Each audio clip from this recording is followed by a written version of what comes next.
Hello, everybody. I'm Ellie Whitman. I'm Anna Retzlaff. And we are the fake Ryan and Shane and BuzzFeed Unsolved. And we are bringing you the case of Sandy Rea, the 17-year-old girl who disappeared in 1984 in Shawnee, Oklahoma. Shawnee, Oklahoma. Wednesday, September 19th, 1984, Shawnee, Oklahoma. 17-year-old Sandy Rea buys cigarettes, makes a few phone calls, and talks to her cousin at the Shawnee bowling alley. After making her calls, she exits the bowling alley, the last place witnesses were certain they saw her. It is believed she was attempting to get a ride to a party the night of her disappearance. Some witness statements claim they thought they saw Rea at various parties later in the night, although nothing has been proven.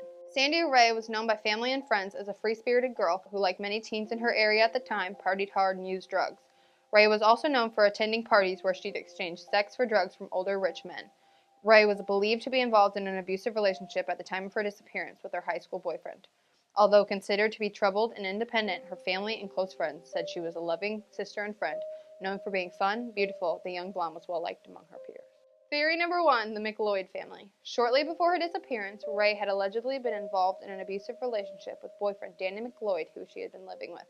Rea's mother, Carol Wells, claims Rea would come home with bruises around her neck as if she'd been repeatedly choked. Upon asking why her daughter wouldn't leave him, Rea told Carol her boyfriend provided her with drugs. Carol claimed 2 days prior to Rea's disappearance, she fought off Danny and broke one of his kneecaps during the fight. Oh! Yeah. I know! I kicked him right in the heart. She allegedly moved in with a friend following the altercation after supposedly breaking things off with Danny. The night of her disappearance, the cousin she spoke to at the bowling alley claimed she told him, Danny McLeod is coming to pick me up, whether he knows it or not. He did not see with whom she left the bowling alley with. This theory deepened when police learned Danny McLeod's father, Jim McLeod, had been in possession of Carol Wells' car after borrowing it around 10:30 that night. When questioned, Jim claimed to have had car trouble. Carol claims to have found mud in the trunk of her car the following morning. There it is. There's what? Evidence. Leading her to wonder if the McLeods had killed and buried Rea somewhere. Investigators suspected if Danny had been the one to pick Rea up from the bowling alley, the couple may have gotten into another violent altercation, possibly resulting in Rea's death. This led investigators to question if Jim had helped his son get rid of Rea's body to prevent legal punishment. Jim claims he did not go near the trunk and was digging out the basement of his pawn shop at the time of Rea's disappearance. Pawn shop? So what's the pawn shop? No, it's always the basement. Of the pawn shop. Okay. After part of his pawn shop's floor had caved in, Jim claimed he was filling the floor in with sand. This led the public to suspect the McLeods may have killed Rea and buried her body in the floor of Jim's shop. However, after a ground-penetrating radar scan of the basement of his pawn shop was conducted in 2013, it was concluded no bodies lied within the filled-in basement floor. Jim told investigators he did not believe his son abused, sold drugs to, or murdered Rea. Danny has since remained below the radar and now lives in Ohio. So what I'm hearing is he ran away From because Oklahoma. he sells drugs and abuses his women. Like, this girl told her mom that her boyfriend, she's, like, her boyfriend gives her provided her with drugs. Why would she say that if it weren't true? Because that's like a really like legit personal thing. And then he's like, of course my son. Well, doesn't haven't sell you drugs. ever, like, talked to your mom, been like, yeah, Mom, I'm going to do drugs? So, like, if he said, Jim told investigators he did not believe his son abused, which Sold. he did, sold drugs, which he did, Or murdered, Rea. which he did! So, I just think it's interesting. It is interesting. Very interesting. I feel like that's the legit one. You know? that one has a little. Because I feel like that Back happens, violent deaths happen a lot more often than we, like, actually think. Abusive boyfriend. Exactly! It's like a pretty Missing probable... dead girl. Theory number 2, Rea's stepfather.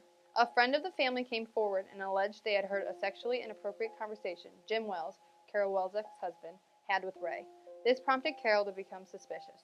Later it was released that Rea had told her siblings she had caught her stepfather watching her while she showered. Following Rea's disappearance, rumors spread about her having been pregnant, leading investigators to believe the baby could have been Wells, prompting him to kill her to dispose of any evidence that could send him to prison. Wells worked in an oil field and had access to remote locations he could have hidden a body, which could account for the mud in the trunk of Carol's car. Yeah, but, like, it's kind of sad to, like, say, oh, he works in an oil field, so he has, like, remote locations to bodies. Like, that's the first thing you think of. Wells was also friends with Ernie Honeycutt. Ernie Honeycutt! He had a scary sounding name, so they changed his name to make him innocent. Yeah. Oh, yeah, like his defense lawyer. Here's your new name. It's Ernie Honeycutt from now on. Got it. A local man known for selling marijuana at his old van. It's the marijuana ice cream man. It is believed that Ray had purchased marijuana from Honeycutt on multiple Honeycutt. What? I feel like changing Ray his name walked on over to Honeycutt Dank Kush. Okay. Multiple times, making it easy for him to get a hold of her. That's like kind of a stretch. I would say. Like, he just so happens to be friends with the local marijuana dealer that his stepdaughter that he creeps on. I mean, like, Eats evidence. marijuana from. Wait. But her friends and like people in the town were talking about how they heard that she was pregnant. But then at the same time, I mean, she was also like doing hard marijuana? drugs. She'd be She like was smoking, pregnant? doing marijuana, smoking marijuana, eating marijuana. I don't know. What do you do? She was apparently like going to parties and like doing drugs and drinking and stuff. But if she knew she was pregnant, like I don't know, maybe she would. But there's also there's no proof that she was pregnant in the first yeah, place. exactly. So like all of this. I mean, apparently, like she told her siblings he had been creeping on her. So like they came forward and said that she had told him that, and she wasn't living with them at the time, so that could kind of like account for that. But that doesn't necessarily mean she was pregnant. Right. Just because he was peeping. Theory 3, drugs. Known by her classmates as being a partier, Ray was known for using various drugs. It is believed she was attempting to secure a ride to a party the night of her disappearance, some claiming they may have saw her at parties in town September 19th. This has led many townspeople to believe Ray may have overdosed and frantic partygoers may have disposed of the body due to fear of legal repercussions. That makes sense to me. But like, wait, like how well did she know these people? I don't know. Maybe not well. But like, if she haven't you ever seen any like TV like teenage show ever? They're at like a party, everybody's high. yeah. Somebody falls off a boat and like hits. Yeah, but they don't hits like their head or yeah, and then they they freak overdose or out. they pass out or something, and they're like, oh shit, gotta Yeah. throw away this body. This Throw person her in the doesn't have lake. family here or anything. Yeah, but I like don't think but I feel like if you're like not of sound mind and something were to happen and you'd be, oh well, I'm here and I'm doing drugs too, then I'm gonna get in trouble, which is actually not true because isn't there like laws that like say if you call for like somebody, how old was she? then it's okay. 17. Then she they'd all get like MIPs. Oh right. I don't know. But like I just feel like it's possible. I just see like if that's the motive, like I guess But- it could have happened, but like yeah. she had so many things going on, and she just happened to be at this party, and like people like dumped Yeah, her body that's somewhere true. because she overdosed. And And like I feel like they would be able to recover it. if she were exactly, because in now that town, I'm thinking and about then they it like more, buried her. They Like, they were all high, let's it's bury her stupid. 2 feet in the ground. Under yeah, a let's put some tree. leaves over her. I don't know about that one because Yeah. I feel like that one's like the least backed up. But like Yeah, I see. I That's guess like it kind of a makes logical generic. sense, but Like, she had like there were so people much- who had motives to kill her. yeah, So, that's you true. know what I'm saying? Some believe there was also a possibility Ray became a runaway driven by drugs, although her family claims she would not run away without telling her family, as she was known for being close with her sisters and mother. Okay, that's secure. Yeah, That that's is, like not happening. No freaking way. Like, how would one day all of a sudden she became driven by drugs and decided to like Well, she went to this party. run and, away? Like, and then she heard it, and then she got up and got She's in the like- car, and then she's like, I'm never coming back here. That didn't happen. She didn't run away.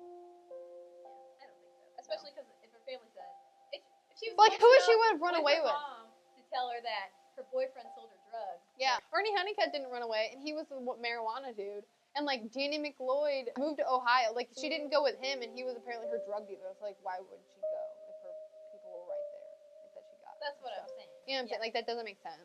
Theory 4: suits. Carolyn, a friend of Ray, alleged she had willingly attended suit parties. Parties where businessmen and attorneys reportedly would supply underage girls with drugs and alcohol in exchange for sex.